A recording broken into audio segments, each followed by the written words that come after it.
Assalamualaikum warahmatullahi wabarakatuh.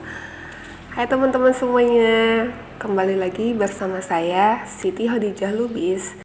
Kali ini kita akan membahas tentang metode penelitian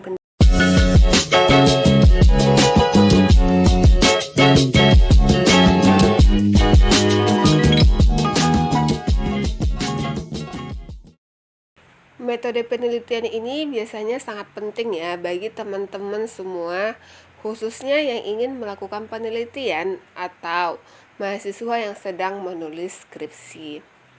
Langsung saja, saya akan membahas apa sih yang dimaksud dengan metode penelitian. Metode penelitian terdiri dari dua kata. Yang pertama, metode, yang kedua, penelitian. Metode biasa kita sebut dengan cara ataupun langkah-langkah, sedangkan penelitian diartikan sebagai kegiatan pengumpulan data. Data yang diperoleh dari penelitian harus bersifat ilmiah dan memiliki tujuan dan kegunaan, sehingga dapat disimpulkan bahwa metode penelitian adalah cara ilmiah untuk mendapatkan data dengan tujuan dan kegunaan tertentu. Berdasarkan pengertian dari metode penelitian ini, kita peroleh beberapa kata kunci, yaitu ilmiah, data, tujuan, dan kegunaan. Bagaimana sih yang dikatakan ilmiah gitu?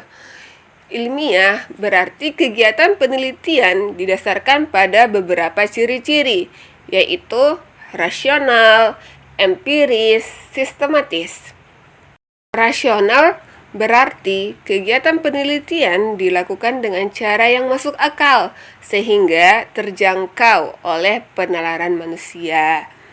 Kalau empiris berarti cara yang dilakukan dapat diamati oleh indera manusia, sehingga orang lain juga bisa mengetahui dan mengamati cara yang kita lakukan.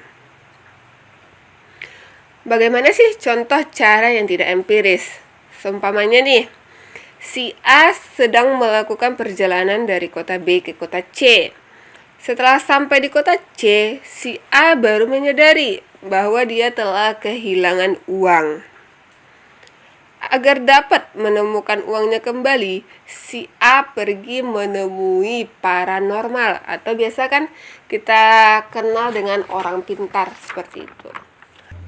Jadi, kalau caranya seperti ini untuk menemukan uangnya kembali, kita tidak tahu kan bagaimana cara yang dilakukan, karena tidak bisa diamati langsung oleh indera penglihatan kita. Oleh karena itu, cara ini disebut dengan cara yang tidak empiris. Selanjutnya yaitu sistematis, yang berarti proses yang dilakukan menggunakan langkah-langkah tertentu yang bersifat logis ataupun masuk akal. Contohnya nih, dalam menulis skripsi kan ada tuh terdapat pendahuluan. Pada pendahuluan terdapat juga latar belakang, identifikasi masalah, rumusan masalah, tujuan penelitian, dan manfaat penelitian. Jadi bisa kita lihat bahwa cara atau langkah-langkah yang digunakan dalam membuat pendahuluan itu secara sistematis. Jadi jelas gitu langkah-langkahnya seperti apa. Kemudian, data yang diperoleh dalam penelitian memiliki beberapa kriteria. Yang pertama, valid, kemudian reliable, dan objektif. Valid menunjukkan derajat ketepatan antara data yang sesungguhnya terjadi pada objek dengan data yang dikumpulkan oleh peneliti. Jadi ada kesamaan ya antara data yang sesungguhnya dengan data yang dikumpulkan oleh peneliti. Contohnya, si A ingin meneliti terkait minat belajar siswa di sekolah X. Sekolah X memiliki minat belajar siswa yang sangat baik, sedangkan data yang A laporkan mengatakan bahwa minat belajar siswa di sekolah X itu masih kurang. Hal ini berarti terdapat perbedaan ya antara data yang sesungguhnya terjadi di objek dengan data yang dikumpulkan oleh peneliti. Oleh karena itu, data tersebut dikatakan tidak valid. Kemudian reliable. Reliable adalah derajat konsistensi data dalam interval waktu tertentu. Jadi kata kunci dari kata reliable adalah konsistensi. Contohnya seperti ini. Pada minggu pertama, si A mewawancarai si B terkait apa sih motivasi si B dalam belajar gitu. Si B kemudian menjawab bahwa dia ingin menjadi murid yang pintar. Kemudian, 3 minggu setelah wawancara pertama, si A mewawancarai si B kembali terkait motivasinya dalam belajar. Jawaban si B itu masih tetap sama dengan jawaban saat wawancara pada minggu pertama. Berdasarkan contoh ini, dapat kita ketahui ya bahwa terdapat konsistensi dari jawaban si B meskipun diwawancarai dengan waktu yang berbeda. Oleh karena itu, data yang didapatkan itu reliable. Selanjutnya yaitu objektif. Objektif yang berarti sesuai dengan objek atau sesuai dengan fakta. Atau bisa juga disebut dengan kesepakatan antar banyak orang. Saat mengumpulkan data, terdapat beberapa teknik yang bisa kita lakukan ya. Salah satunya itu bisa observasi, dokumentasi, angket, dan wawancara. Tujuan penelitian.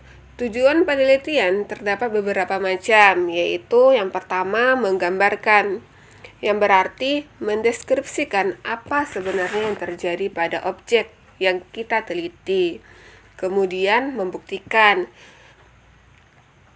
yang berarti data yang diperoleh dibuktikan terhadap informasi maupun teori yang telah ada agar tidak terdapat keraguan pada data kita. Selanjutnya mengembangkan.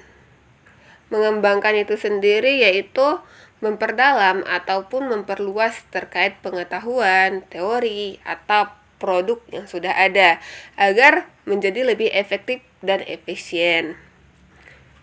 Yang keempat adalah menemukan, yang berarti dengan penelitian kita bisa menemukan sesuatu yang baru. Dan yang terakhir yaitu menciptakan. Menciptakan berarti penelitian yang kita lakukan bisa membuat ilmu, produk, atau kebijakan yang baru yang sebelumnya belum pernah ada. Adapun beberapa kegunaan penelitian yaitu yang pertama memahami masalah. Dengan melakukan penelitian, kita jadi mengetahui bagaimana permasalahan-permasalahan yang terjadi di lapangan, apa yang menyebabkan masalah tersebut bisa terjadi, dan sebagainya. Sehingga kita bisa memecahkan masalah dengan cara mencari solusi terkait masalah tersebut. Ketika kita sudah bisa memecahkan masalah, otomatis kita akan tahu bagaimana cara antisipasi masalah tersebut agar tidak terjadi lagi. Terakhir, kegunaan penelitian adalah membuat kemajuan.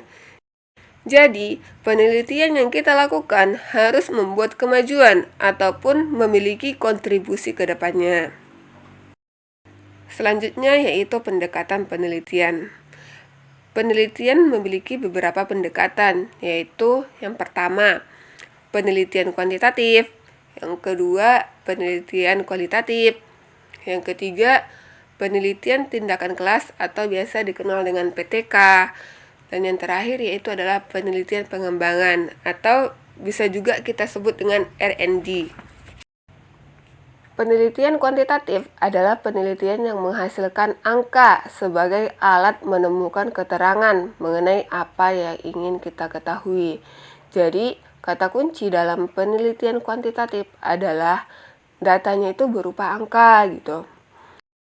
Sedangkan penelitian kualitatif adalah penelitian yang menghasilkan data deskriptif berupa kata-kata tertulis atau lisan dari orang-orang dan perilaku yang dapat diamati. Jadi, kata kunci dari penelitian kualitatif adalah datanya itu berupa kata-kata. Selanjutnya, penelitian tindakan kelas. Penelitian tindakan kelas ini kan biasa kita kenal dengan PTK ya. Jadi, penelitian tindakan kelas ini adalah penelitian yang dilakukan oleh guru di dalam kelas menggunakan suatu tindakan untuk meningkatkan kualitas proses pembelajaran. Jadi, kalau saya sendiri menggunakan kata kunci PTK itu yaitu penelitian yang dilakukan oleh guru, dan tujuannya itu adalah pasti perbaikan untuk meningkatkan kualitas proses pembelajaran. Kenapa yang melakukannya adalah guru gitu kan? Karena yang tahu karakteristik siswa dan keadaan kelas adalah guru itu sendiri. Jadi guru yang tahu bagaimana permasalahan dan bagaimana cara mengantisipasi dan memecahkan masalah-masalah yang terjadi di dalam kelasnya. Kalau penelitian pengembangan itu sendiri adalah upaya untuk mengembangkan suatu produk yang efektif. Jadi kalau pengembangan itu lebih kepada produk gitu. Produknya itu bisa berupa media pembelajaran, buku, aplikasi, dan lain-lain seperti itu. Baiklah, cukup sekian video saya pada kali ini. Semoga video terkait metode penelitian pendapat bermanfaat untuk kita semua. Buat teman-teman, jangan lupa subscribe, like, comment, and share ya. Terima kasih. Wassalamualaikum warahmatullahi wabarakatuh.